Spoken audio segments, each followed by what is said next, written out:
reflecting on the water as the sun shuts her eyes. Don't know what you'll uncover. Watch the tide rolling with the moonlight. Everything is silent on this Louisiana night.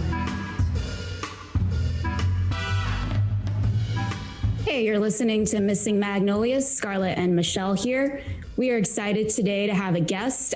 He's a friend of mine as well as another podcast host. Sai Sion, or to the podcast world as Sai Sion. Welcome, Sai. Hey! Thank you, Scarlett. Tell our listeners really quickly about your podcast. Yes. My podcast is called So You Want to Be a Better Ally, and it uses children's books to teach things like critical race theory to adults. Because, fun fact, most adults read on a kid's level. So, elementary school level, I should say.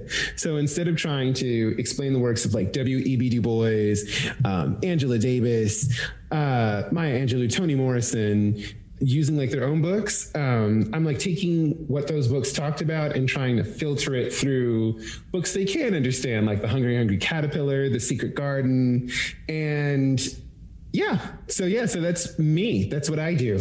And it's fun. I have a team of actors who enact the books for me, or I'm doing some kind of skit or shenanigan to help make the point more clear for my audience. The target for my first season, it's not on hiatus. I'm just working very slowly because I have two jobs that make money. And this is the third one that does not make money. But the goal of the first season that I had in mind was planned out. It was so pretty. And it was about interrogating whiteness, because whenever I say things like race theory and teaching that to other people and allyship, automatically people go to characters of color and authors of color to learn from them. And I'm wait, whiteness is a thing too. And we're going to study that instead. Which is why I'm incredibly grateful and flattered that Scarlett and Michelle have asked me to lend my dramatic senses to a quick reading here on the denizens of Nub City. So without further ado, it is hard to imagine a town once desperate enough, quickly fading from the landscape were steamboats and factories along with their job opportunities. The major railroads, for some reason, did not stop in this small town of about 500 people, nestled within the Florida Panhandle. But things took a turn when the sawmill closed, eliminating the heart of the workforce for this sparsely populated town. More rural areas saw cultivation and expansion. During the mid-20th century, we would see the rise of federal roads and military bases popping up along the South, thanks in part to the invention of air conditioning. Once native lands turned pioneer frontier before spring breaker paradise, the town of Vernon in the 1950s was becoming what must have looked like an industrial wasteland, with its residents fearing the revert back to swamp buses to forage for food. The residents of Vernon had survived the Great Wars and the Great Depression, and they were prepared to do whatever it takes, no matter the cost, no matter the loss. This is the story of Nub City. How is that? Saimi very eloquently described what colloquially became known as Nub City. It was a small town in the Florida Panhandle, and we will explain now why to you they coined the nickname Nub City. Michelle, would you like to comment? Yes, so I became interested in this when I started watching really bizarre documentaries, really in full force. I leaned in, and it started with The Wild and Wonderful Life of West Virginia, and it was recommended somewhere that I check out this documentary called Vernon, Florida. And so I purchased a grainy copy of it. I watch it, and I finished watching it, and I'm kind of confused on what I experienced. And then I start reading about it, and we find out that it's the story of this Nub City. So we have this small community where 2/3 of all the lost limb accident claims in 1950s and 60s occur. So we've got an exponential amount of lost limb claims, insurance claims, in this very small community. Right. And I guess it was a result of just kind of industrialism, the transition, traditional jobs working in, you were seeing a change in the economy and the landscape. And you have this small town where the sawmill, I guess, was the primary like workforce, and it closed down. And you have this like generation that could remember the Great World Wars and the Great Depression. And, I guess they, were desperate enough to try to hold on to a form of livelihood. And no one's really sure how something like this started, whether it started with one individual and whether it was an accident or it was intentional. But either way, someone lost a limb and they found that they could benefit.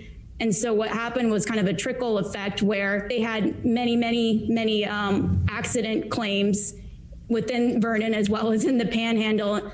And of course, that eventually would raise suspicion, because how many accidents of lost hands and feet and legs from quote unquote accidents could you have in a town of maybe like 500 people?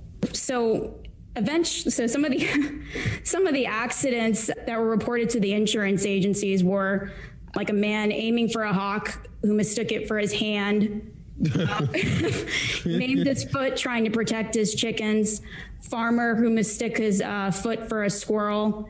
There was loss of limbs involving a tractor and a loaded rifle. So try to picture how that, was it the tractor? Was it a rifle? The intersection. So those were some of the, I guess, quote unquote claims. And eventually, the insurance agencies wisened up and they sent an agent out to go and investigate. And he was listed in the New York Times in like 1972 when they did like a huge story about insurance fraud, and Nub City was listed as one of the towns. And he had a really interesting quote that he put in his report on Vernon. It said, "To sit in your car on a sweltering summer evening on the main street of Nub City, watching anywhere from 8 to a dozen cripples walking along the street gives the place a ghoulish, eerie atmosphere." And he also said that the main two pastimes in Vernon were watching hound dogs mating and self-mutilation for cash. So it's not maybe the nicest picture of Vernon, but he definitely lets us know how he feels. And there's so many things to go with here. I actually kind of lost my train of thought. When you read it back, it's just unreal. But was interesting. They were never able to, no one was ever convicted of fraud because no jury could be convinced that anyone would perform self-mutilation for cash. No one could believe that anyone would willingly do this. So no one was convicted of the fraud. And, people were making a lot of money, anywhere from $5,000 to $10,000 originally. And then one man, it was a farmer, I guess, walked away with $1 million before the insurance agencies finally started catching up. And eventually they did, and premiums became too high. But ultimately it led to insurance agencies no longer doing business with the Panhandle. America, home of the great and brave, all that kind of stuff, right? This is not shocking to me at all when we consider the things that people do when they're motivated by money and they have no legitimate means for success, right? Merton's been talking about it since the 50s when he mentioned this pursuit for the American dream and innovation, right? If you cannot reach your American dream for economic success in traditional means, you either change your goals or you move to non-traditional legal means. You become innovative, and the people of Vernon obviously figured it out, right? Obviously. Yeah. And I mean, to me, it's like, actually, whenever you do mention that, Michelle, it's like a jury now could definitely be convinced that they did this for money, because we're all desperate. Like the illusion of like the middle class is like deteriorated, so I feel like I'm glad you said that, because that just connected something I hadn't thought about, which is like, we're definitely like sacrificing our bodies at Amazon, because one of my jobs is working at Amazon warehouse. And, you know, like today I had to walk away and I was like, I think I have tendinitis. And like, I'm listening to all the stories of the people around us at work. And there was actually a girl, I call her Sick Day, who was upset that she couldn't catch COVID again because like, then she could get some more days off. And like when one of our friends got hit in the head with a 30-pound package to the point where she couldn't even put her head back, the girl I nicknamed Sick Day was like, oh man, I wish that could have been me. So I'm like, yeah, so I could definitely see in the 60s how that wouldn't be a thing. But nowadays, oh my God. And with millennials, do you know how many conversations you just kind of, you're in and you're like, I wonder how much my kidney is going to cost. Like, I know one dude who just sells his blood. So no, this isn't too far-fetched now that you mentioned that good American dream. Thank you, Michelle. I need to write that down in my journal. I think that's traumatic. Continue. I'm sorry. But I love that you equate Nub City to the ins and outs of your life at Amazon. I think if I remember reading correctly, I think the norm was to shoot yourself in the foot. But can we just talk about the people that were sawing off willingly, like hands and feet? I mean, I hope we don't get to that point now, but I mean, we're in desperate times now. We're, you know, with the emergence of AI and the loss of truck drivers, we could possibly be in another stage where we see these little small towns that are dependent on a certain workforce, and we have some sort of variation of this or something. Well, I mean, let's be honest. Many people turn, if we're still on the train of like Merton's American dream, people usually change their goals, right? So they're like, I'm never going to be rich. Well, some people say, I'm never going to be happy. And so they are more likely to turn to drugs, you know, just like we saw with the Wild Wonderful Whites of West Virginia. This feeling of futurelessness that comes with residing in these incredibly impoverished communities, right, that have been pillaged. If we think about Appalachia and coal mining, you know, you only had one job and you went there and it was going to kill you.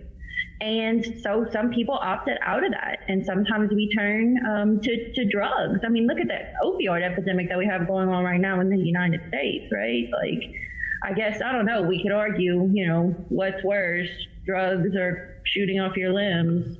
That's a not fun game. Yeah.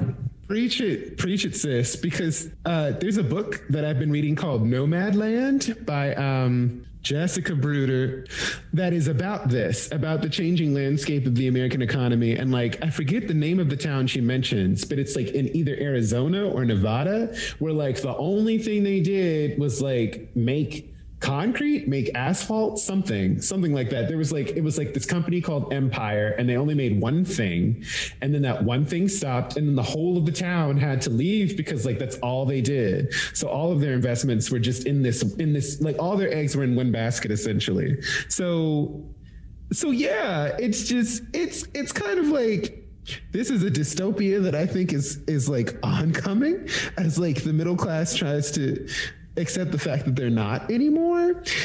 What body part would you go without? I'm thinking, I'm like, what would I cut off to get? I'm trying to think. What about, do you have an idea, Scarlett? Michelle, wait. I mean, it's such a horrible thing to think about. Maybe like an ear of Van Gogh. It's like, it's got like a artistic tradition. I have the other ear. I don't know. Handmaid's Tale, one eye gone. Ooh, one eye. I mean, eye patches. Fancy eye patches. After just breaking my foot, I would not choose the foot because turns out you need them for everything. But I do have to say, my friends make fun of me because I've always had an attraction to men with prosthetic legs. Always thought like, ooh, look at that. He's resilient. He survived something. Surely he could handle me. That's my thinking. So that's another reason why I was so very interested in Vernon, Florida. I have to flag that because what was the guy in the Olympics with the prosthetic leg? What about him, Michelle? He turned out to be a murderer. Where do you fall there? Thank God I dodged the bullet there. Or a knife, or a drug, you know, like you dodged a lot. Finger? What would you lose, Sai? If I could lose my left nostril, I'm like, I can only ever use one at a time anyway. But like, if I needed to sell something to stop functioning, it would be my left nostril. My appendix, can we give that up? Yeah. Money? I don't know. Yeah. Right. Oh, the appendix, and then like the wisdom teeth, like the things we pay people to take away. I wish like we could just give for money, like to begin with. Like, you know, you get to college, the first thing you do is you sell your wisdom teeth. Like you do it so you can buy a book. Like, just saying. It's like the stuff that makes a great opera to me. Oh, yeah. Like this is Titus Andronicus. Thank you. Yes, thank you. Because I was about to say Shakespeare, couldn't remember which one. Blue Faces, the movie. Julie Taymor. Yes, okay. Titus and John. Okay, thank you. This is Cajun as hell. Titus Andronicus. I like it. I would definitely pay to see Cajun Titus Andronicus. That would just be amazing. I don't know if I could because it's so bloody, and even though with the true crime I can't do the blood and the gore. I don't know about Michelle. Maybe that's her, can fall into the horror genre as well. Yeah, she's shaking her head. Yeah, okay, cool. Well, I think that's all the time we have today, guys. Anything else we want to close? A Nub City song of farewell or Nub City. Subsidies sent to my bank account. Nub City. So pretty, not as witty as the guy who came up with the documentary. The end. Beautiful. Fantastic. By the way, I just like watched the clip of the town hall meeting and I was like, I was like just dying. I was like, let me watch this and get some inspiration for the Nub City jingle. And literally this old, like he's Captain Hook, but like has never worked out a day in his life. I'm like, now wait, he looks like the dude from King of the Hill. Like if he had just gone rogue and started. Anyway, yeah, those are my closing comments. Is what a pity, Nub City. And I guess I feel like when we think we're having a bad day with our office jobs and the lull of everyday life, keep in mind that like at least you aren't sitting in a hot car counting nubs. Could be worse. It could be worse. But when in doubt, everybody, mutilation. Limbs are your money makers. All right. Money makers, shake your money makers. Your money makers. All right. Signing out. Bye.